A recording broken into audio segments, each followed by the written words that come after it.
보시는 중에서 내보내셨더라. 아멘. 하나님 말씀입니다. 자리에 앉으시겠습니다. 오늘은 성탄주일입니다. 오늘이 크리스마스 이브이고 내일이 성탄인데, 이 성탄절의 의미는 하나님께서 우리에게 오셨다는 의미입니다. 그런데 그냥 오신 게 아니라 우리와 동일한 모습으로, 또 우리와 동일한 방식으로 태어나신 것입니다. 아기로 태어나셨습니다. 오늘 말씀을, 이 성탄절 말씀을 전해야 되는데, 이 창세기 강의를 계속해 나가는데 오늘이 19장 말씀이에요. 근데 19장 말씀은 오늘 읽으신 것처럼 소돔과 고모라의 멸망에 대한 본문입니다. 제가 고민이 됐습니다. 오늘 성탄절 말씀 본문을 바꿀까? 그런데 하나님이 오늘 이 말씀이 오늘 성탄절을 맞이하는 저희에게 너무나 정확한 하나님의 메시지가 있는 본문이라는 것을 깨닫게 해주셔서 그대로 오늘 말씀을 통하여 성탄 메시지를 전하겠습니다. 성탄절의 의미는 예수님께서 메시아로 하나님이 이 땅에 오신 초림의 사건입니다. 이것은 구원의 시작이고요. 우리가 기다리는 재림이 있습니다. 예수님께 다시 오십니다. 부활하셨던 그 예수님께서 구름 타고 올라가셨는데, 예수님이 다시 오시는 그 날은 축복의 날이면서 심판의 날이고 두려운 날이고 멸망의 날이 될 것입니다. 그래서 오늘 우리가 성탄절을 이렇게 기뻐하면서 우리에게 오셔서 구원을 허락하셨기 때문에, 그런데 그 구원이 완성되어지는 그 예수 그리스도의 재림의 날을 어떻게 우리가 기다려야 하는가를 우리가 이해하고 배우기 위해서 가장 적합한 본문이 오늘 이 본문입니다. 소돔과 고모라가 어떻게 멸망하였는지를 우리가 보고, 롯의 가족이 어떻게 그 멸망의 때를 경험했는지를 우리가 보고, 이제 우리가 어떻게 이 주님이 다시 오시는 날을 기다려야 하는가를 생각하면 아주 정확하게 성탄 메시지가 될 것 같습니다. 그러시죠? 그렇죠. 우리가 지금 기다리는 또 하나의 성탄절은 예수 그리스도의 재림이기 때문에 그렇습니다. 이 소돔과 고모라의 메시지의 첫 번째 메시지가 있는데, 그것은 우리가 이 지구상에 현재 소돔과 고모라라는 도시를 찾아볼 수 없다라는 사실입니다. 여러분, 이 소돔과 고모라가 유명한 도시인데 지금 지구상에 어디 있는지 모릅니다. 왜 모르냐 하면 완전히 심판을 받아서 이 땅에서 흔적이 없어졌기 때문이에요. 소돔과 고모라는 지금 어디 있는지 아무도 몰라요. 이게 첫 번째 메시지입니다. 이 메시지가 의미하는 것은 뭐냐면, 타락한 이 세상을 하나님이 언젠가 멸망시키시는 심판이 있다, 이것입니다. 여러분, 이것이 예수 그리스도를 기다리는, 재림을 기다리는 저희에게 첫 번째 메시지입니다. 하나님 살아계시는데 타락하고 하나님을 거역한, 그리고 죄악으로 관영한 이 도시를 하나님이 소돔과 고모라와 같이 심판하실 것입니다. 이것이 누가복음 17장에 기록이 되어져 있는데요. 그때 이 누가복음 17장에 다시 오실 그 재림의 때를 예수님이 살아계실 때 제자들에게 말씀하신 본문이에요. 그날이 오리니, 그날은 이렇게 두려운 날이다. 그날에 사람들이 먹고 마시고 시집가고 장가가고 땅을 사고 팔고 집을 짓고 있을 텐데, 그날이 노아의 심판 때와 동일하게 사람들이 이렇게 살아가는데 그날이 올 것이다. 그러면서 그날을 어떻게 준비하라고 이야기하실 때, 이야기하신 예수님의 비유의 대상이 오늘 창세기 19장의 말씀인데요. 롯의 철을 기억하라 했습니다. 롯의 철을 기억하셔야 합니다. 아브라함의 오늘 이야기가 계속되어지다가 오늘은 아브라함의 집을 떠난 천사들의 이야기입니다. 아브라함의 집에 천사들이 하나님과 함께 3명이 방문했을 때, 여러분 다 아시는 것처럼 아브라함은 그 하나님의 일행을 알아봤고 풍성하게 접대했고, 그리고 하나님이 아브라함에게 다시 축복하시고 확인해 주시고, 그리고 하나님에게 내가 아브라함에게 무엇을 숨기겠느냐라고 이야기하시면서 소돔과 고모라의 심판에 대해서 얘기해 주셨어요. 그래서 아브라함이 중보기도 했고, 그리고 아브라함의 집을 떠납니다. 그 다음날 이제 기쁜 마음으로 떠나는데, 떠나서 그날 저녁에 도착한 것이 소돔 땅이었어요. 그다지 멀지 않은 곳입니다. 그런데 이 소돔 땅에 들어가서 누구를 먼저 만나냐 하면 롯을 만납니다. 롯이 그때 어디에 앉아 있었냐면 소돔 성문 앞에 앉아 있었다라고 기록하고 있습니다. 성문에 앉아 있는 사람은 누구냐 하면 그 도시에, 그 마을에, 그 지역에 존경받는 자입니다. 그러니까 유지들이 앉아 있거나 아니면 대표할 수 있는 사람이, 그래서 저 사람 누군가라고 허락하고 들여보내는 역할을 하는 사람이었습니다. 성문에 앉아 있다는 것은 그러한 자리에 의미가 있습니다. 그런데 롯이 이 소돔의 성문에 앉아 있었다라고 기록하고 있습니다. 롯이 그 소돔의 그 타락한 도시의 지도자로 있었던 것 같습니다. 그리고 아마도 아브라함이 이 소돔을 구했을 때 롯의 삼촌이 구했다는 것을 알았고, 이 소돔 사람들은 그래서 롯을 존경하는 마음이 있었고 롯에게 신세를 졌다라고 생각할 수도 있겠습니다. 또 한편으로는 롯이 그래도 아브라함과 같이 하나님의 사람이었기 때문에 그 소돔 사람의 악을 행하는 사람들보다는 뭔가 나은 사람이었습니다. 의로운 사람이었다는 것이죠. 그래서 그를 존경하고 그 자리에 앉아 있을 수 있었던 것입니다. 그래서 그 롯이 또 아브라함과 동일하게 이 천사들을 알아봅니다. 두 사람의 천사가 왔는데 그 천사들에게 우리 집에 오셔서 거하고 가십시오라고 얘기했을 때 이 두 천사가 이렇게 얘기합니다. 내가 너희 집에 들어가지 않겠다. 나는 이 소돔의 밤거리에서 밤을 새우리라 라고 이렇게 말합니다. 왜 그랬을까요? 이 두 천사는 지금 이 소돔이 얼마나 악한지를 몰랐던 것이 아닙니다. 아브라함도 알고 천사도 알았는데 확인하러 온 것이죠. 근데 확인할 수 있는 가장 좋은 방법은 그들이 밤에 이 이방인이 왔을 때 이 이방인을 어떻게 대하는가, 그리고 그들의 밤에 어떠한 일이 일어나고 있는가를 아마 지나가면서 보려고 했던 것 같습니다. 여러분, 하나님 우리에게 잠을 축복으로 주셨습니다. 근데 잠을 언제 자냐면 밤에 자야지 됩니다. 거꾸로 사는 분들이 힘드세요. 우리 도시에도, 우리 서울에도 밤에 되면 이렇게 확 탈바꿈하는 지역이 있습니다. 강남역 같은 데 가면 그렇습니다. 강남역 같은 데 가보면 여러분 그 시간에 가보셨는지 모르겠지만 저는 한 번 가봤습니다. 제가 12시에 강남역에 갔다가 깜짝 놀랐습니다. 이 낮의 모습하고 전혀 다른 모습이더라고요. 휘황찬란하고 사람들이 어디서 그렇게 쏟아져 나오는지 짙은 화장을 하고, 그 춤추는 곳과 술 파는 곳만 번쩍번쩍하는 도시로 바뀌어져 있더라고요.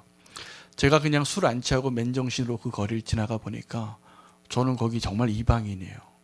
거기는 뭔가 그런 목적으로 와야지 어울리는 것과 같은 도시로 확 바뀌어버려 있더라고요. 만약에 예수님께서 다시 오실 때 오늘 서울역에 노숙자처럼 오시면 그 예수님을 자기의 집으로 우리 집에 가서 쉬시지요 라고 아브라함과 롯처럼 영접할 수 있는 사람이 과연 서울에 있을 것 같습니까? 없을 것 같습니까? 저는 별로 자신 없습니다. 만약에 예수님이 노숙자 같은 모습으로 서울역에 오셨어요. 그리고 이 천사들처럼 이 소돔이 얼마나 악한가, 이 서울이란 도시가 얼마나 악한가 한번 보자라고 그 자리에 한번 서성거리고 있을 때 그 예수님을 영접할 수 있는 눈이 열린 사람이 있을까요? 정말 기도 제목일 것 같아요. 별로 없을 것 같습니다. 자신이 없습니다. 어쨌든 이 천사들이 그 밤거리를 한번 가서 밤을 지새려고 확인하려고 했는데 롯이 하도 강청하니까 롯의 집에 들어갔습니다. 롯의 집에 들어가서 발 씻을 물을 내줘서 발 씻고 이제 음식을 차려주는데 아브라함만큼 진수성찬을 준비하지 않았습니다. 성경에 보면 그냥 무교병을 먹고 잠자리에 누우려고 했다라고 이렇게 기록합니다. 이 천사들이 그런 생각했을 것 같아요. 이 대도시에 사는 롯이 사실은 할 수만 있다면 더 진수성찬 할 수 있었을 텐데 시골에 사는 아브라함이 훨씬 낫네, 이런 생각을 하지 않았을까 싶습니다. 아브라함이 훨씬 진수성찬을 준비했고 롯은 아주 조촐한 식사를 준비했어요. 이제 그 조촐한 식사를 마치고 잠자리에 누우려고 하는데 그 소돔과 고모라에 사는 남녀노소를 막론하고 사람들이 몰려왔습니다. 분노해서 오늘 너희 집에 들어간 그 낯선 사람들이 누구냐? 그 사람 우리에게 꺼내놔라. 우리가 그들과 상관하여야 하겠다 라고 말합니다. 여기서 우리가 그들과 상관하여야 하겠다라는 그 표현은 알다라는 의미가 있는 히브리어인데 이것은 부부관계를 의미하는 단어입니다. 그러니까 성적인 관계를 맺겠다고 남자들이 그 두 남자를 꺼내너라 라고 얘기했습니다.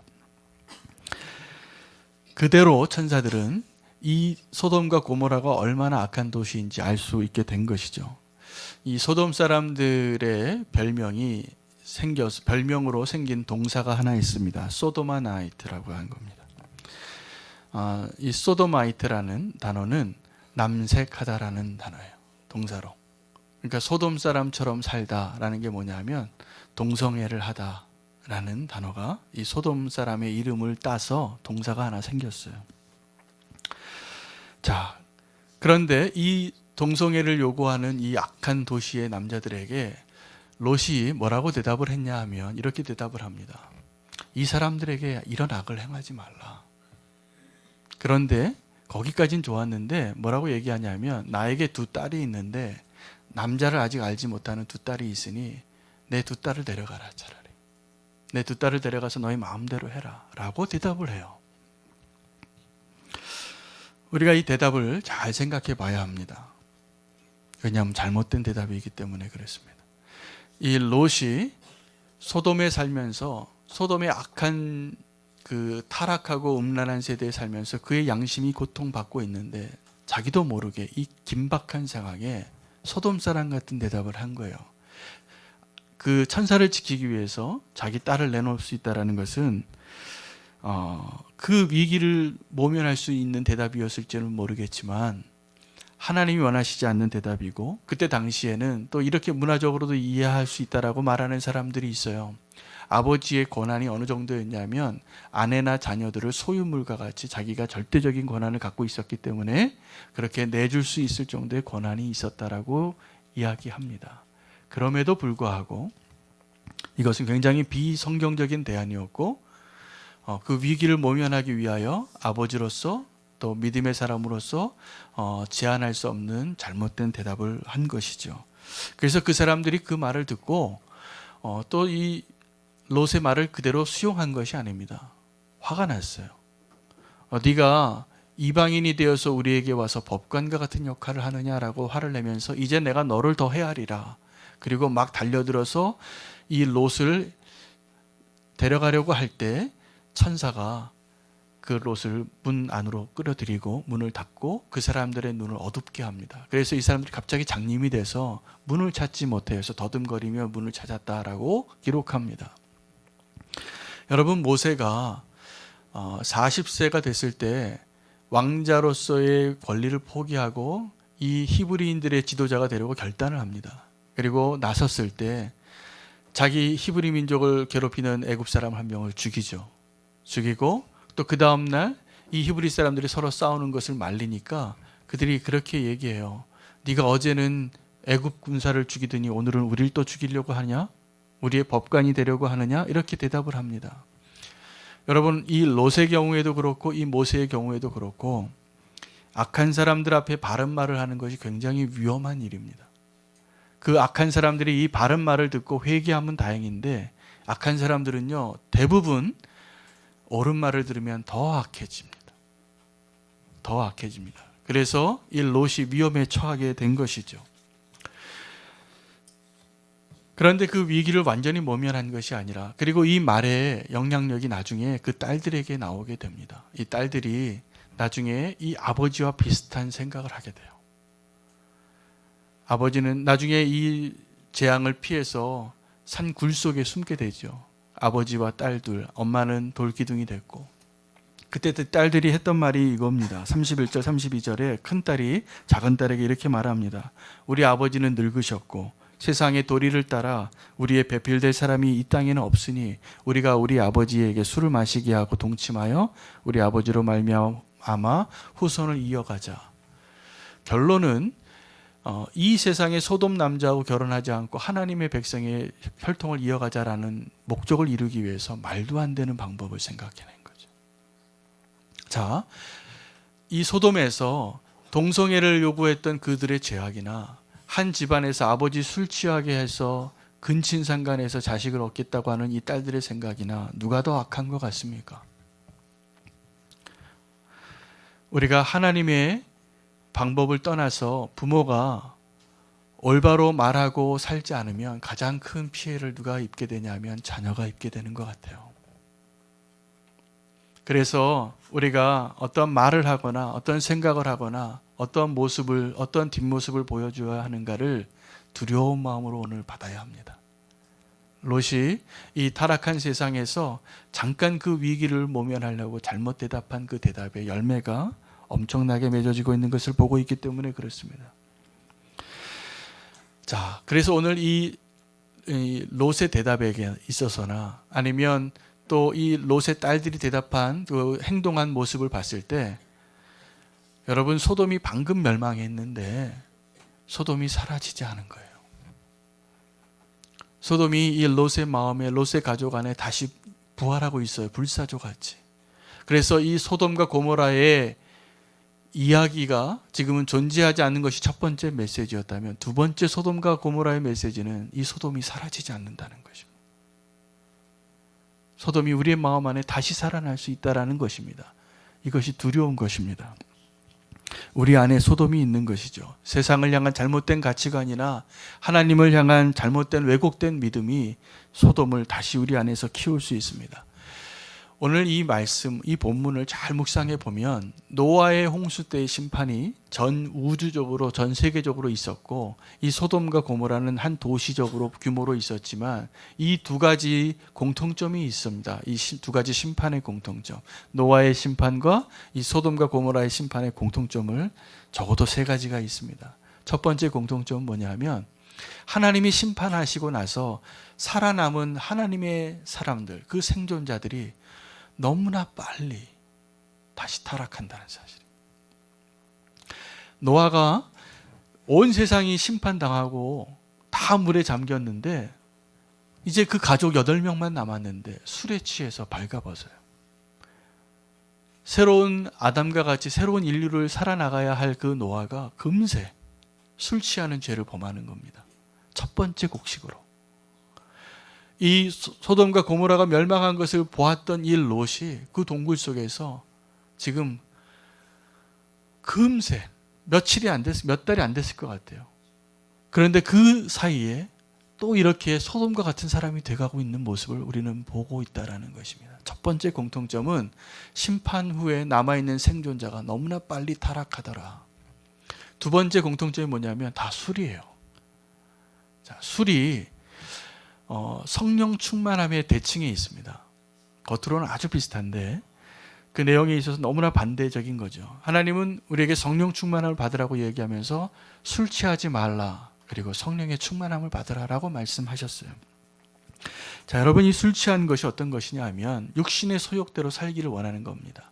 그리고 이 딸들이 대답했던 그 말들 가운데 술 취함의 목적이 있어요. 이 땅에는 이제 아버지는 늙었고 이 땅의 세상의 도리를 따라 우리가 남편 얻을 길이 없다라는 겁니다. 그럼 술 취한 목적이 뭐냐면 사람의 도리를 잊기 위해서 마시는 거예요.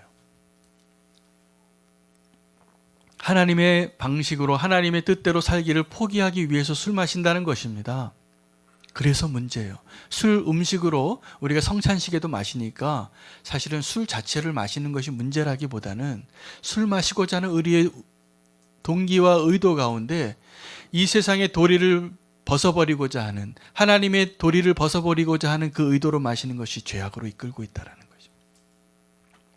세 번째는 노아의 경우도 그랬고 롯의 경우도 그랬고 그 죄악의 열매를 자녀들이 받고 있다는 거예요. 노아가 자기의 발가벗은 건 자기가 발가벗었는데 그것을 들춰낸 아들이 저주를 받아요. 가나안과 함이 저주를 받습니다. 오늘 이 두 딸이 그래서 한 민족을 이루게 되지만 모압과 베나미가 태어나고 모압 족속과 암몬 족속이 생겨나게 되지만 그 모압과 암몬 족속은 이스라엘의 믿음의 계보 안에 들어오지 못하잖아요. 저주를 받는 것이죠.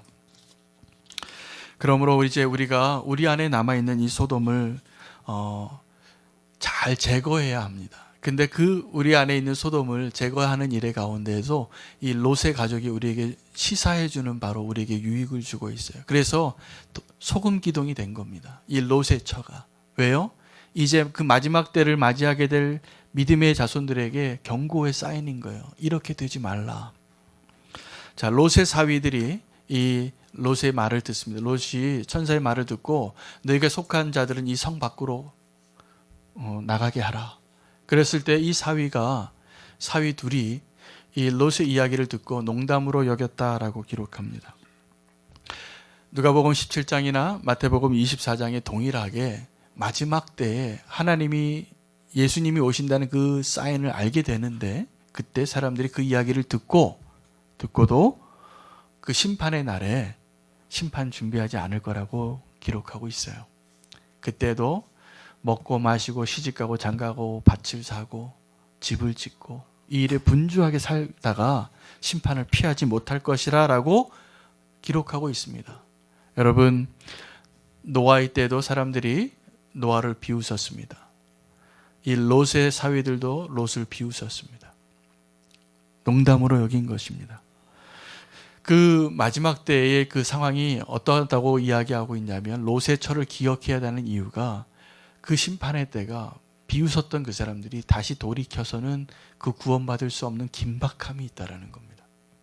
그래서 마태복음 24장 이렇게 기록이 되어져 있습니다. 그날에는 지붕에 올라간 사람이 물건을 가지러 집으로 다시 들어가지 말고, 밭에서 일하던 사람이 그날에 자기의 소지품을 가지러 집으로 들어가지 말라라고 말하고 있습니다. 그 소식을 알게 됐을 때는 그냥 그 자리에서 떠나야 되는 거예요. 여러분, 기억하십시오. 주님이 오시는 그날은 그렇게 긴박하게 올 것입니다. 롯의 처를 기억하십시오.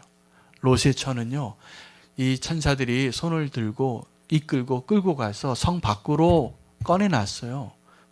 끄집어냈는데 그때 뒤돌아본 거예요. 빨리 산으로 올라가서 피해라 그랬는데 그 피하는 길에 뒤돌아보다가 소금 기둥이 된 것입니다. 롯 자신도 이때 지체했습니다. 왜 소알성으로 들어갔냐 하면, 피할 수 있는데 뭐 이것도 해야 되고, 여러분 이런 분들이 있을 거예요. 약속 시간이 딱 되는데 지금 9시에 집을 나서야 되는데, 집을 나서야 되는 시간에 바빠지는 사람들이 있어요. 미리 다 해놓으면 좋은데 그때 갑자기 설거지 하려고 하고, 그때 갑자기 뭐 청소도 하려고 하고, 안 하던 거 정리하고 나가려고 하는 분들 계시죠? 마지막 때는 그러시면 안 됩니다. 그때는 마지막 때는 빨리 나가셔야 돼요. 아멘입니까? 네, 우리 집에도 그런 사람이 있습니다. 빨리 나가셔야 됩니다. 여러분, 만약에 지금 우리에게 심판이 임하면 여러분 자신이 있으십니까? 구원받을 자신이 있습니까? 롯처럼 주체하거나 머뭇거리지 않을 자신이 있습니까? 롯의 아내처럼 뒤돌아보지 않을 자신이 있습니까? 롯의 사위들처럼 농담으로 여기지 않을 자신이 있습니까? 우리가 오늘 이 말씀을 잘 붙잡는 것이 또 다른 우리가 맞이해야 될 성탄절을 준비하는 메시지예요. 이 본문에서 우리가 또 하나 붙잡아야 될 중요한 메시지는 뭐냐면, 이 심판 가운데 하나님께서 롯의 가족에게 너무나 많은 은혜를 베푸시고 계시다는 사실이에요. 자, 이 천사 2명이 갔는데 롯하고 롯의 아내하고 딸 둘을 구원하는데 정확하게 4명을 두 사람이 양손으로 이끌고 있어요. 손을 잡았다 그래요. 근데 이 천사가 사람의 모습으로 왔기 때문에 손이 2개인 사람의 모습으로 왔습니다. 손이 8개인 문어발 같은 외계인의 모습으로 오신 게 아니라 손 2개인데 천사 2명이 딱 4명 구했더라고요. 손 붙잡고. 롯과 롯의 처와 딸 둘 양손에 이끌고 나온 거예요. 이게 하나님의 은혜였던 거예요.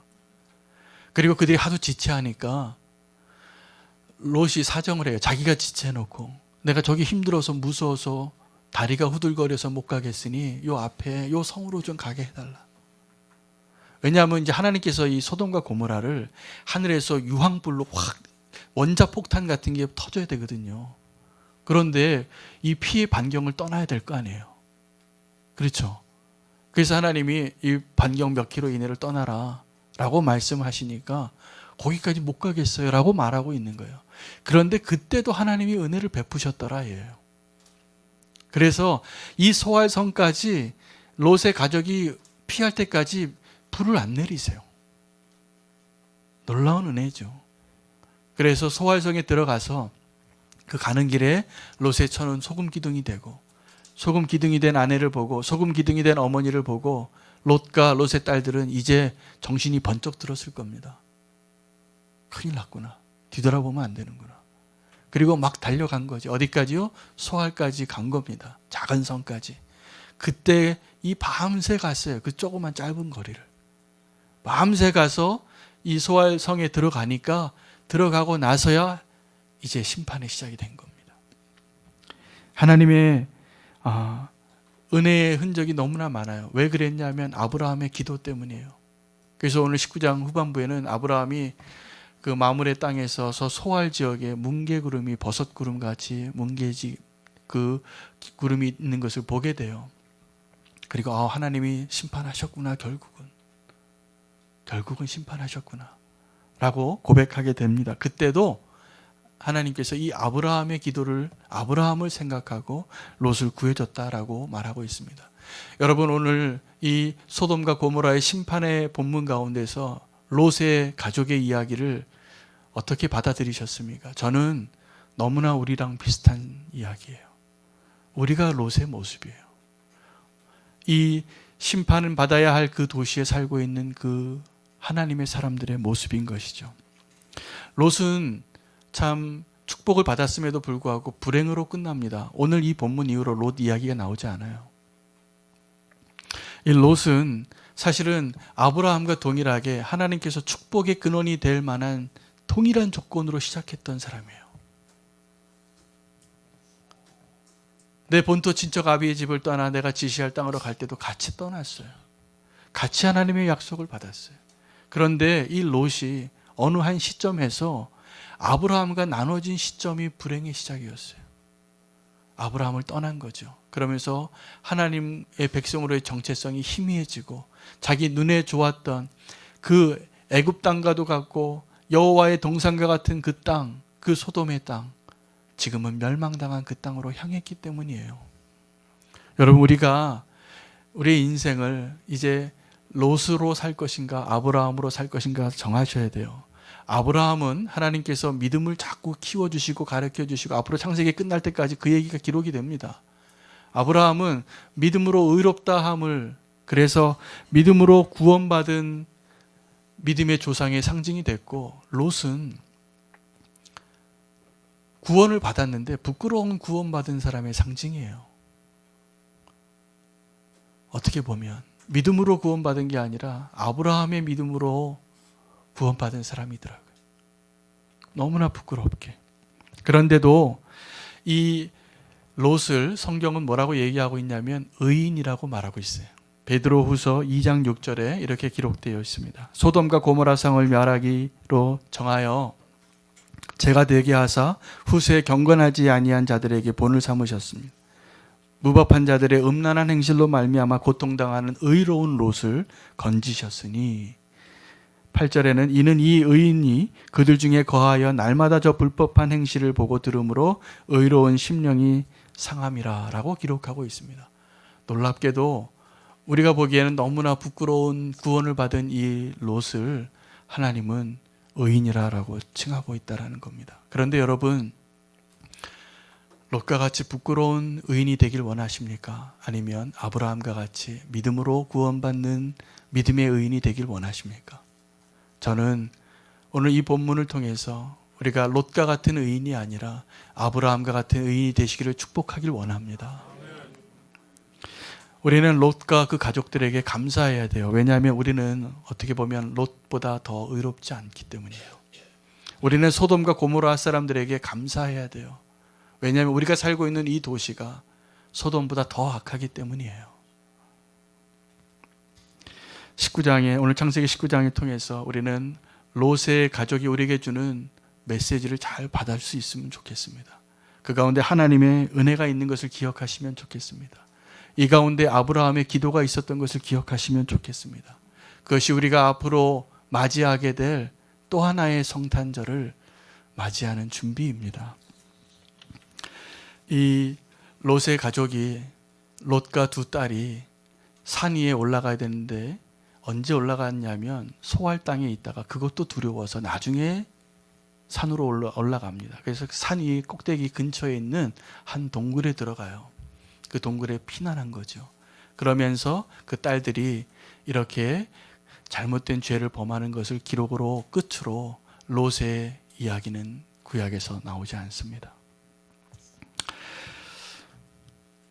말씀을 준비하다가 어떻게 다시 우리가 오실 예수 그리스도를 맞이할 수 있는가? 오늘 설교 제목처럼 정말 주님 지금 오셔도 될까? 이 말씀을 묵상하다가 한 사람들의 이야기를 오늘 나누기를 원합니다. 중국에 1899년 11월 2일부터 1901년 9월 7일까지 거의 한 2년에 가까운 기간 동안에 산둥 지역과 화베이 지역에 외세를 배척하는 의화단의 난이 발생합니다. 근데 그 의화단의 난이 안티 크리스찬 운동이에요. 그 전에 기독교 국가들에 의한 외세로 침략을 당했는데 그들을 이제 배척하니까 그 배척한 대가로 또 다른 더 큰 군함들을 가지고 와서 유럽 열강이 기독교 국가들이 더 많은 전쟁 보상금을 요구합니다. 중국에게. 그러니까 그 당국이 그 보상금을 갚기 위해서 국민들에게 더 많은 세금을 걷어들일 수밖에 없게 된 거예요. 그러니까 이 가난한 평민들이 너무나 못 살겠다. 우리가 못 살게 된 이유가 이 기독교 국가들 때문이구나 라고 결론 내리고 난을 일으킵니다. 근데 그 난을 일으킨 사람들이 아주 폭력적이었어요. 이 귀신에 홀린 것과 같이 이 외국인들을 괴롭히고 죽이고 아주 잔인한 살인을 많이 했다라고 기록합니다. 의화단의 난입니다. 근데 이 의화단의 난 때 캐톨릭 선교사들과 캐톨릭 교회들과 개신교 선교사들이 많이 죽임을 당했어요. 그 가운데 메이 네이슨이라는 CIM, 지금 OMF 선교의 전신입니다. 차이나 인랜드 미션 선교에 소속되어 있는 선교사가 많은 선교사들이 그때 죽었어요. 수백 명이 죽었는데 그들의 편지를 모아놓은 책을 제가 읽다가 눈물이 나더라고요. 그들이 그 동굴에서 자기들이 양육했던 크리스찬들의 도움을 받아서 산으로 피신합니다. 그리고 그들이 갖다 준 음식을 먹으면서 몇 달을 견디면서 우리 영국에 있는 내 가족에게 소식을 전해주세요라고 쓴 편지들이에요. 그들이 그 동굴에 숨어 있다가 또 다른 동굴로 피해야 됐어요. 그래서 메이 네이슨이 그 아내의 이야기를 듣습니다. 여보, 서둘러요. 우리 당장 떠나야 돼요. 당장이요. 그렇게 이야기하는 아내의 이야기를 듣고 그 선교사님들이 또 짐을 그대로 들고 1분 1초가 총각을 다루는 거예요. 그때 당시에 의화단의 난에 어떤 사람들이 외국인들을 죽였냐면 11살에서 15살 난 아이들이 칼을 들고 그리고 무술을 가리키는 그 사람들이 그 아이들을 선동해서 외국인들을 죽였어요.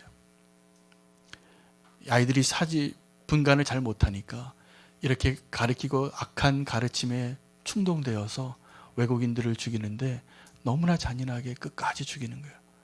그런데 그들을 피해서 정말 이 동굴에서 또 다른 동굴로 피해야 되는 그 선교사의 마지막 편지를 읽으면서 저는 이 오늘 창세기 19장 롯의 가족들이 동굴 속에서 있었던 그 모습을 떠오르게 됐어요. 여러분, 이겁니다. 지금 주님이 오셔도 됩니까? 이 질문에 어떻게 대답하시겠어요? 그 선교사들이 그곳에서 그 편지를 쓰면서 뭐라고 쓰고 있냐면 나는 지금 죽어도 좋습니다. 그런데 내가 만약에 살아야 할 이유가 있다면 나 때문에 고통당하게 될 중국의 그리스도인들을 생각해서 눈물을 흘리더라고요. 그래서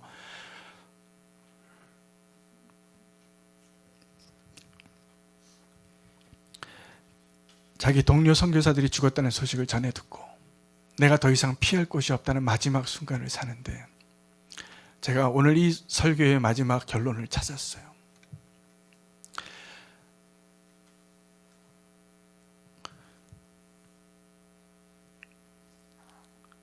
우리가 새로운 성탄절을 맞이할 준비는 지금 우리가 주님께 갈 준비가 되어 있는지 물어봐야 합니다. 우리가 주님께 갈 준비가 되어 있으면 지금 주님 오셔도 괜찮은 거예요. 그런데 우리가 지금 주님께 갈 준비가 안 돼 있으면 여러분, 또 다른 성탄절은 우리에게 재앙이 될 겁니다. 우리가 지금 주님께로 갈 준비가 돼 있어야지 됩니다. 이 선교사들처럼 지금 주님께 갈 준비가 되어 있으면 지금 주님 우리에게 오셔도 괜찮아요. 그런데 우리가 그 준비가 안 돼 있으면 우리는 두려워해야 할 사람들이에요. 여러분, 오늘 우리가 이 생을 마지막, 오늘 이 시간에 지금도요, 중동에 이번 성탄절이 너무나 두려운 성탄절이래요. 미국의 대통령이 이스라엘의 수도를 예루살렘이라고 선포하는 바람에 이집트를 비롯해서 중동에 있는 소수 그리스도인들은 두려운 마음으로 지금 성탄절 예배를 드리고 있습니다. 오늘 예배 그렇게 드릴 겁니다. 오늘 우리가 주님께로 갈 준비해야 돼요. 여러분, 우리 그러한 성제 자매들을 생각하면서 오늘 우리의 성탄절을 준비하길 바랍니다. 내일 성탄 예배를 또 드릴 겁니다. 11시에 드릴 건데 저는 우리가 소돔과 고모라에 살고 있는 것 같아요. 우리가. 그래서 내일 예배에 우리 사랑하는 성도님들은 다 주님 앞에 나오시기를 부탁드립니다. 빨간 날이라고 네온 사인 아래서 휘청거리지 마세요. 딴 데 갈 생각하지 마세요. 주님 앞으로 나오세요. 우리가 정말 이 성탄절을 그렇게 준비하고 살아야 합니다. 그것이 오늘 주님이 오늘 우리에게 오셔도 되는 그 이유입니다. 그러면 우리 성탄절을 기뻐하셔도 됩니다. 아니면 두려워해야 할 것입니다. 기도하시겠습니다. 하나님, 우리에게 또 하나의 성탄절을 어떻게 준비하는가를 말씀해 주시니 감사합니다. 정말 두렵습니다. 지금 주님이 우리에게 오셔도 되는가? 우리가 주님께로 갈 준비가 되어 있지 않다면 그것은 분명히 두려운 이야기인 것을 깨닫게 해주시니 감사합니다. 롯의 철을 기억하라. 소돔과 고모라를 기억하라. 이것이 성탄절의 메시지인 것을 우리가 다시 한번 깨닫습니다. 하나님, 우리가 오늘 이 시간이 우리의 인생의 마지막인 것을 다짐할 수 있는 그러한 고백으로 주님 앞에 서겠습니다. 주님 어서 오시옵소서. 예수 그리스도 이름으로 기도합니다.